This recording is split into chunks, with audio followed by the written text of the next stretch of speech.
حضرت رسول اکرم محمد مصطفیٰ صلی اللہ علیہ وآلہ وسلم اور امام حسن علیہ السلام سے، اور اسی لیے انشاءاللہ اللہ نے اگر چاہا اور توفیق حاصل رہی تو ان چند راتیں آپ کی خدمت میں حاضر ہوں گے اور کچھ آرائز پیش کرنے کی کوشش کریں گے، تاکہ پتہ چلے کہ دین ہمیں کیا سکھاتا ہے، ہم دین سے کتنا سیکھتے ہیں اور ہماری زندگی میں دین کا کتنا اثر ہے۔ اس لیے کہ انسان کی سعادت یہ ہے کہ اسے دنیا میں بھی حسنہ ملے اور آخرت میں بھی حسنہ ملے۔ جو قنوت میں ہم دعا پڑھتے ہیں اس میں اللہ سبحانہ وتعالی سے ہم یہی دعا کرتے ہیں، ربنا آتنا فی الدنیا حسنہ وفی الآخرۃ حسنہ وقنا عذاب النار۔ پالنے والے تو ہمیں دنیا میں بھی حسنہ عطا فرما دے، آخرت میں بھی حسنہ عطا فرما دے، اور ہمیں جہنم کی عذاب سے آزاد فرما دے، جہنم کی عذاب سے بچا لے۔ درود اور پڑھ دیں محمد و آل محمد پر۔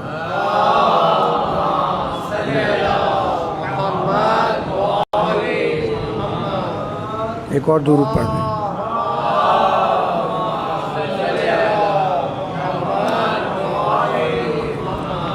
تو یہاں پر حسنہ سے مراد مال دنیا نہیں ہے، یہاں حسنہ سے مراد مقام دنیا نہیں ہے، یہاں حسنہ سے مراد دنیا کی عیاشی نہیں ہے، یہاں حسنہ سے مراد یہ ہے کہ اتنی اچھی زندگی ہو کہ انسان کو اطمینان ملے، انسان کو سکون ملے، انسان اس زندگی کو اس طرح سے گزارے کہ اس کی بے چینی کم ہو۔ ہم دنیا میں دیکھتے ہیں جس کے پاس مال ہے وہ بھی بے چین رہتا ہے، جس کے پاس مال نہیں ہے وہ بھی بے چین رہتا ہے، جس کے پاس ہے وہ بھی بے چین رہتا ہے۔ بیٹا اگر آپ کو کوئی مشکل کھڑے ہو جائیں، آپ کھڑے ہو جائیں، آپ ذرا اس طرف جا کے بیٹھیں۔ مسلسل مجلس میں، یہ مجلس کے احترام کے خلاف ہے کہ آپ بار بار، مجھے نہیں معلوم ہے، یہ بے احترامی اور بے عزتی یہاں نہیں قبول کی جائے گی۔ اگر اس طرح کی بدتمیزی کرنی ہے مجلس کے دوران تو میں قبول نہیں کر سکتا ہوں۔ دیکھ رہے ہیں مذاق کر رہے ہیں، آپ کو یہی سکھایا گیا مجلس میں آنے کا؟ درود پڑھ دیں محمد و آل محمد۔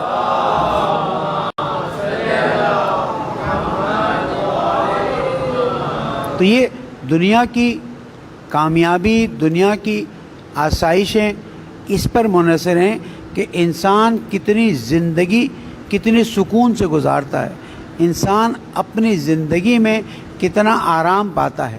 اس لیے کہ نہ مال و دولت سے سکون مل سکتا ہے، نہ عیش و عشرت سے سکون مل سکتا ہے۔ ہم دنیا میں دیکھ رہے ہیں جتنے مال و دولت والے ہیں، رات کو وہی پریشانی کہ کل کیا ہوگا، اس مال کو ہم کیسے سنبھالیں، اس مال کو ہم کیسے استعمال کریں، اور عیاشی والے ان کی بھی یہی پریشانی، یہ عیاشیاں ختم ہو گئی تو ہماری زندگی کیسے گزرے گی۔ اس لیے اللہ تعالیٰ نے فرما دیا کہ دیکھو تم دنیا میں بھی مجھ سے حسنہ مانگو، دنیا میں مجھ سے اچھائی مانگو، دنیا میں مجھ سے وہ مانگو جس سے زندگی اچھی طرح سے گزرے۔ لیکن اگر تم صرف مال، دولت، عزت، مقام مانگتے رہو گے، ملنے کو تو وہ بھی مل جائے گا، لیکن ہو سکتا ہے اس کی وجہ سے تمہاری زندگی عذاب بن جائے، اس کی وجہ سے تمہاری زندگی تکلیف ہو جائے۔ آپ دیکھ لیجئے بڑی بڑی پوسٹوں والوں کو دیکھ لیجئے، کوئی نہیں، احرام مصر کی جو لاشیں آج کل نکل رہی ہیں جن کو انگریزی میں ممیز کہا جاتا ہے، ان کو اگر دیکھا جائے بڑے بڑے جواہرات کے ڈبوں میں پیک کر کے انہیں دفنایا گیا، اور اب جب یہ ممیز نکلی ہیں تو ان سے پتہ چل رہا ہے کہ جناب یہ اپنے زمانے کے کوئی بادشاہ تھے، کوئی وزیر تھے، کوئی بڑے تھے۔ لیکن کیا حشر ہوا؟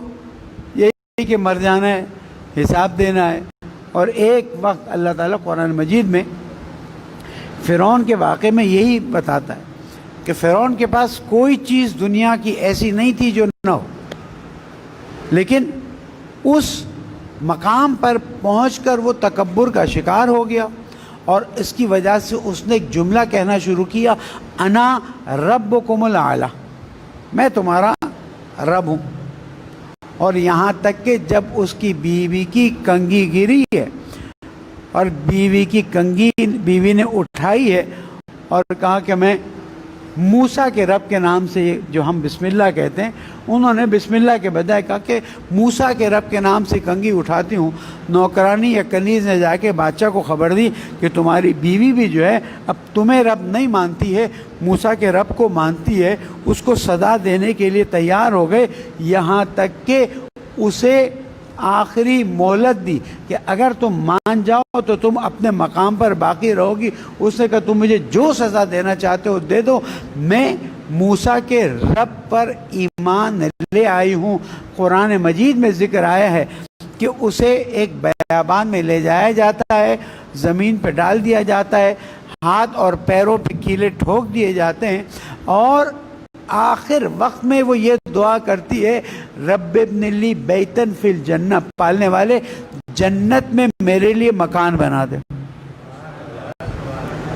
یہ منزلت ہے، یہ سکون کی منزلت نہیں ہے کہ آپ کے ہاتھ اور پیر جو ہے وہ زمین میں کیلوں سے ٹوکے جا رہے ہیں اور آپ کو دھوپ میں چھوڑ دیا جا رہا ہے کہ جب تک آپ زندہ ہیں دھوپ میں پڑے رہیں۔ لیکن ایمان کی منزلت وہ منزلت ہے کہ انسان وہاں پر بھی اپنی دنیا کے سکون نہیں کہتی، پالنے والے میں اتنی عیش و آرام میں تھی، میں اتنے مزے میں تھی، تو مجھے تو اب اس سے نکال لے اور مجھے پھر اسی عیش و عشرت میں ڈال دے۔ نہیں، پالنے والے اب اس کے بدلے میں آخرت میں مجھے وہ مقام دے دے کہ جس کی برکت سے مجھے جنت میں ایک گھر مل جائے۔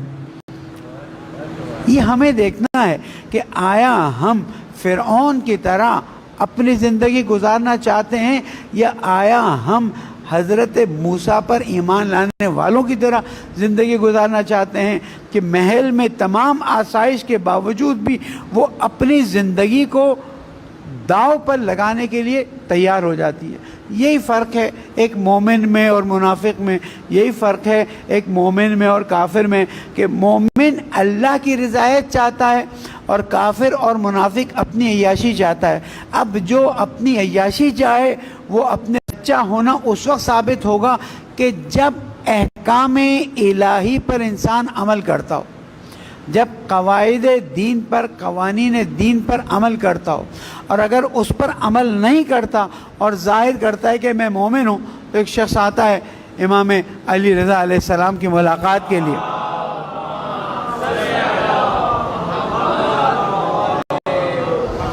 اور آ کے دعویٰ کرتا ہے کہ میں آپ کا شیعہ ہوں، میں آپ کا شیعہ ہوں۔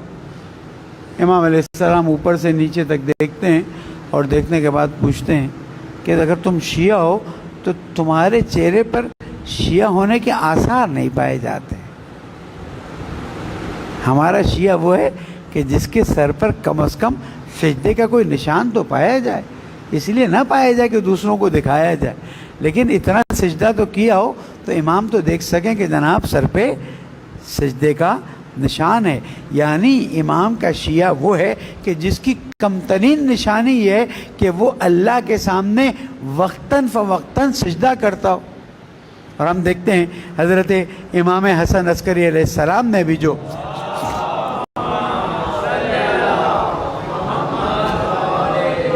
مومن کی 5 نشانیاں بتائی ہیں کہ ہمارے مومن کو پہچاننا ہے تو 5 نشانیوں میں ان کو دیکھو کہ وہ ہے یا نہیں ہے۔ سب سے پہلی نشانی یہ ہے کہ وہ نماز کو بسم اللہ بلند آواز میں پڑھتا ہے۔ جب نماز ادا کرتا ہے تو بسم اللہ بلند آواز میں پڑھتا ہے۔ نماز میں حکم ہے کہ بسم اللہ آپ بلند آواز سے پڑھیں۔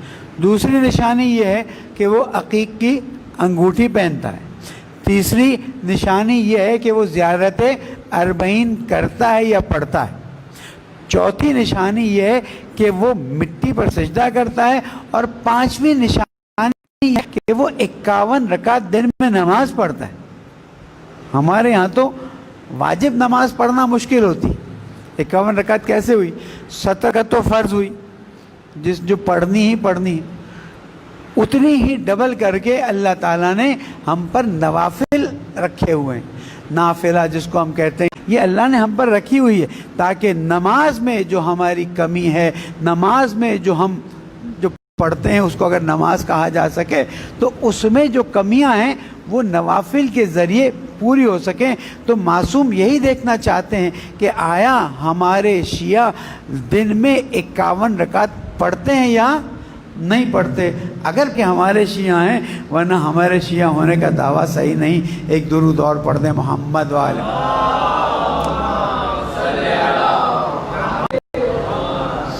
ظاہراً ہارون رشید کا زمانہ تھا اور ایک کسی کیس میں جو گواہ طلب کیے گئے تو ایک گواہ کو لایا گیا اور اس سے پوچھا تمہارا نام کیا ہے، تو اس نے اپنا نام بتایا.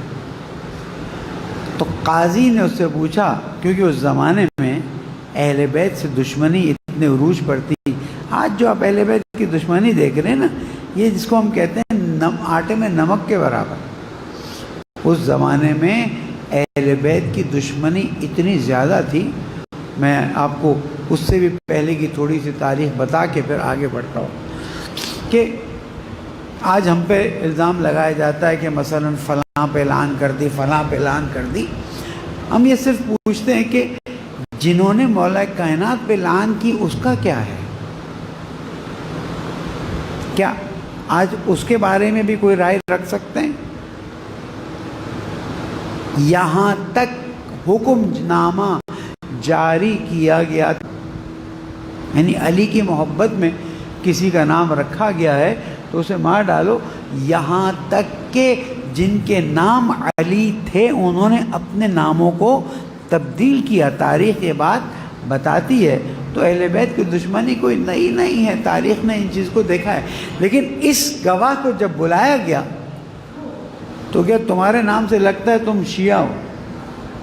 تو کیا تمہارے نام سے لگتا ہے تم علی کے شیعہ ہو؟ رونے لگا.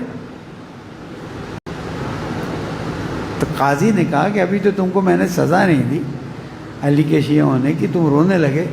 کہنے لگے میں اس لیے نہیں رو رہا کہ تو مجھے سزا دے گا، میں اس لیے رو رہا ہوں کہ تو نے مجھے علی کا شیعہ کہا ہے. تو کہہ رہا ہے کاش میرے مولا بھی اپنا شیعہ سمجھ لیں مجھے.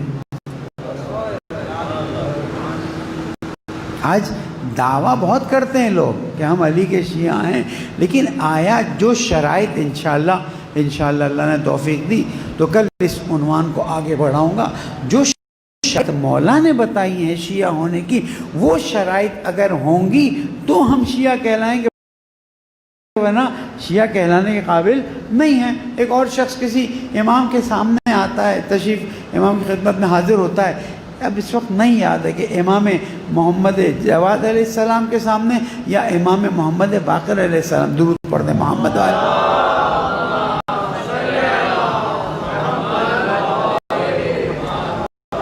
تو آتا اور آ کے کہتا ہے مولا ہم آپ کے شیعوں میں سے ہیں. امام نے حیرت سے دیکھا، کہا تو نے بہت بڑا دعویٰ کر لیا ہے، بہت بڑی بات کہہ دی ہے. کہا کیوں؟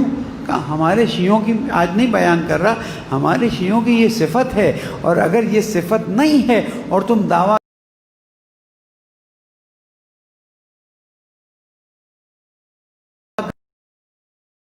تو تم بہت بڑا گناہ کر رہے ہو. کیونکہ ہمارے چاہنے والوں کے اندر وہ صفتیں پائی جانا ضروری ہیں.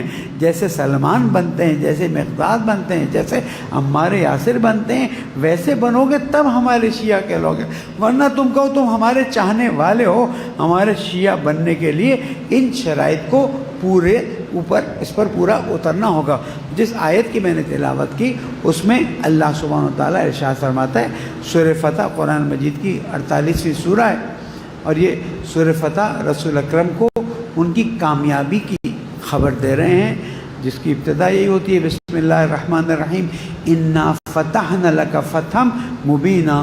اے میرے حبیب اب ہم نے تمہیں وہ فتح عطا کی ہے جو بالکل کھل کے ہے، جس میں اب کسی قسم کے شک و شبے کی گنجائش نہیں ہے. جہاں پر قریش مکہ کو بالکل پوری طرح سے ناکامی ہوئی اور وہ مجبور ہو کر اسلام میں داخل ہونا شروع ہو گئے. تو اس کی آخری آیت ظاہراً آیت نمبر بھی 48 ہے، سورہ نمبر بھی 48 ہے اور آیت نمبر بھی 48 میں اس میں اللہ سبحانہ و تعالیٰ رسول اکرم کے ساتھیوں کی صفت بیان فرمایا. اللہ تعالیٰ فرماتا ہے بسم اللہ الرحمن الرحیم، محمد الرسول اللہ، درود پڑھ دیں محمد والے میں۔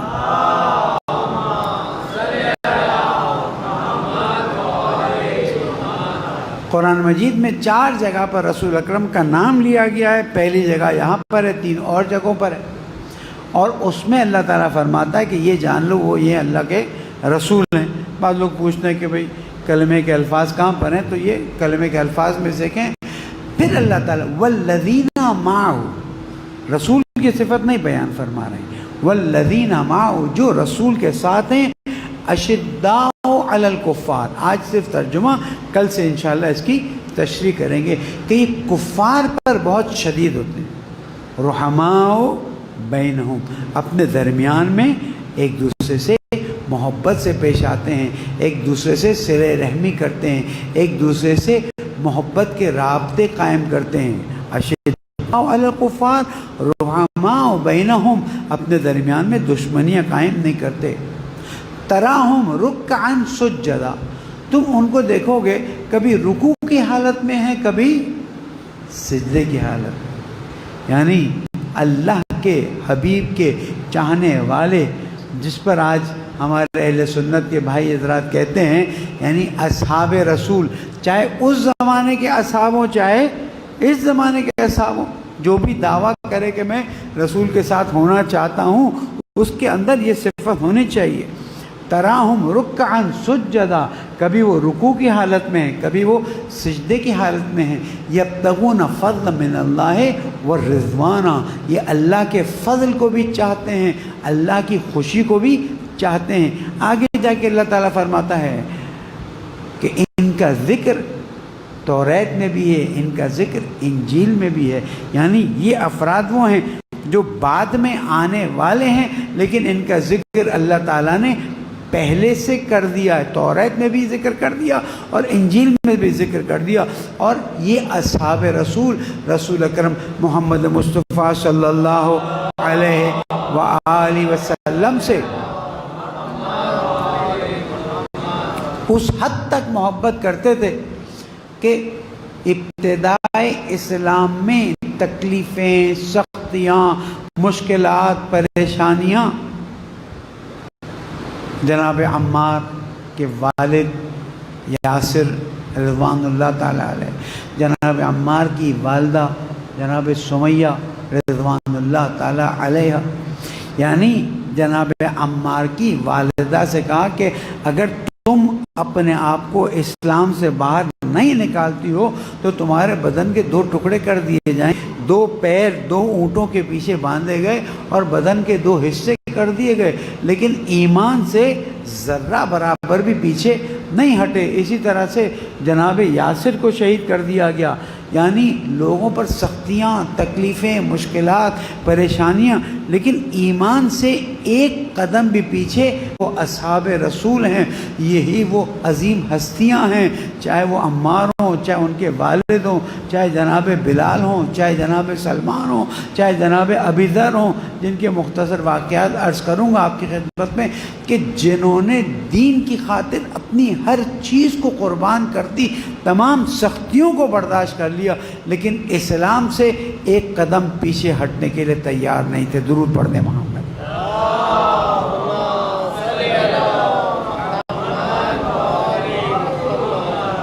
اور حضور سے ان کی محبت کا یہ عالم تھا کہ ایک غزوے کے لیے فوج جا رہی تھی، ظاہراً غزوہ تبوک کا واقعہ،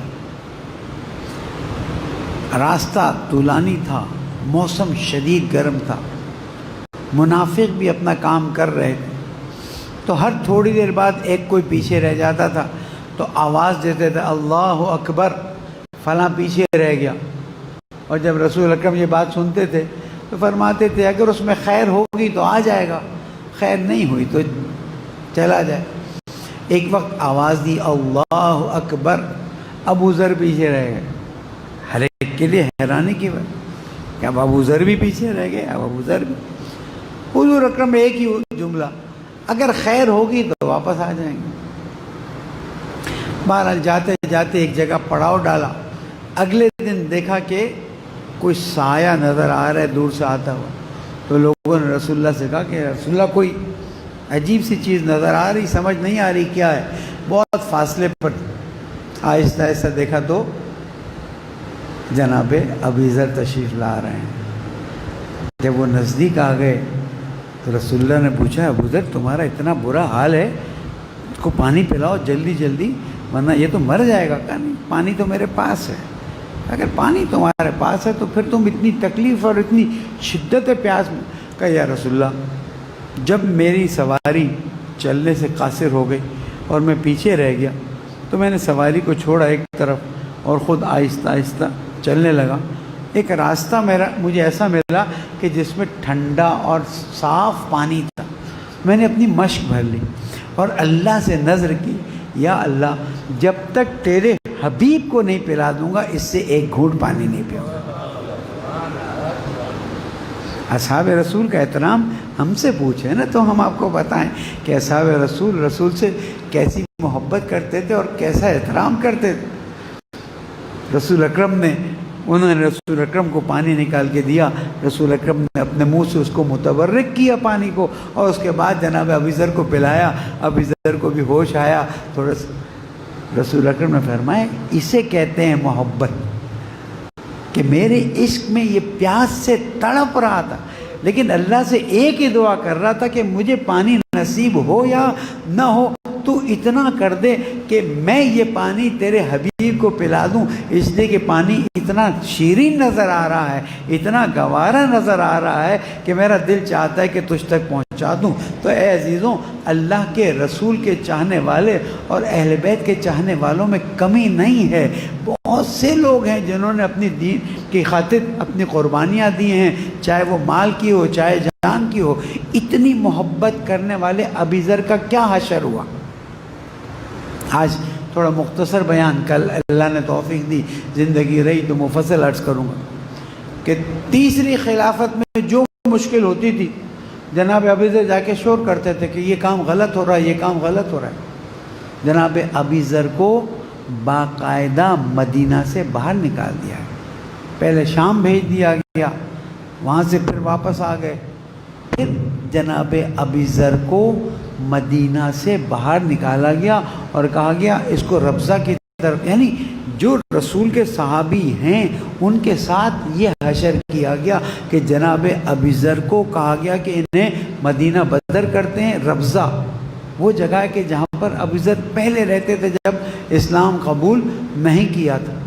تو جب جا رہے تھے تو اعلان کیا گیا کہ دیکھو کوئی ابی ذر کو خدا حافظی کرنے نہ جائے، یعنی اس حد تک ہم تو تعجب کرتے ہیں کہ لوگ اصحاب کے احترام کی بات کرتے ہیں۔ ابی ذر کو کس نے مدینہ سے باہر نکالا؟